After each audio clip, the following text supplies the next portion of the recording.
Kalau cerita gua nih, itu kejadiannya sekitar gua kelas 11 apa kelas 12 SMA gitu. Oke. Itu gua sama temen-temen gua, kita field trip ke Jogja. Kejadian ini berarti lo yang ngalamin, Bi? Teman gua sebenarnya, tapi gua ada di situ. Oke. Itu tuh kita ke Jogja field tripnya itu 2 malam. Kita ke Jogja itu naik kereta. Sampai di sana destinasi pertama tuh Gua Pindul. Lo tau Gua Pindul gak sih? Enggak. Pernah dengar tapi nggak tahu. Jadi Gua Pindul tuh tempat wisata di Jogja.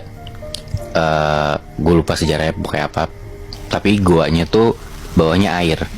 Oke. Jadi kayak kalau lu mau masuk ke Gua Pindul itu lu kayak naik pelampung hitam gitu kayak di waterboom. Oke.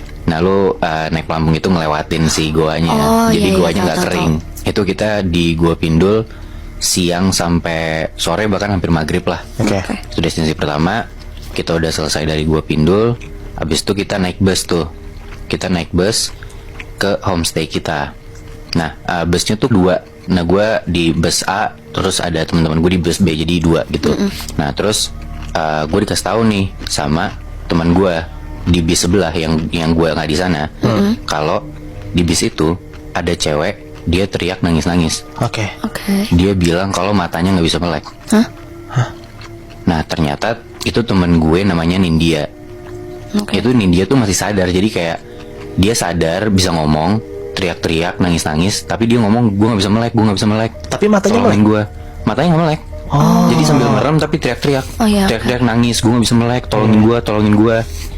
Nah, terus selama perjalanan itu dia teriak-teriak, nangis-nangis segala macem. Begitu mau nyampe di homestay, tiba-tiba si Nindya itu tuh diem, Masih di bis tuh posisi. masih di bis posisinya, di mukanya ditepok-tepok gitu kayak bangun-bangun nggak nyaut.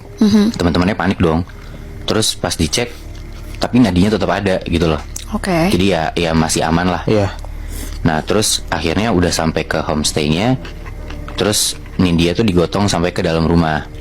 Nah yang pertama kali ada sesuatu hal yang ganjil lah sama si Nindya ini tuh mbak-mbak yang jagain homestaynya. Oke. Jadi ternyata mbak-mbak yang kayak umur 30-an gitu, penjaga homestay, dia tuh tahu kayak Nindya ini ada suatu hal lah segala macam. Akhirnya si Nindya ditidurin di tempat tidur, terus dipegangin sama teman-temannya.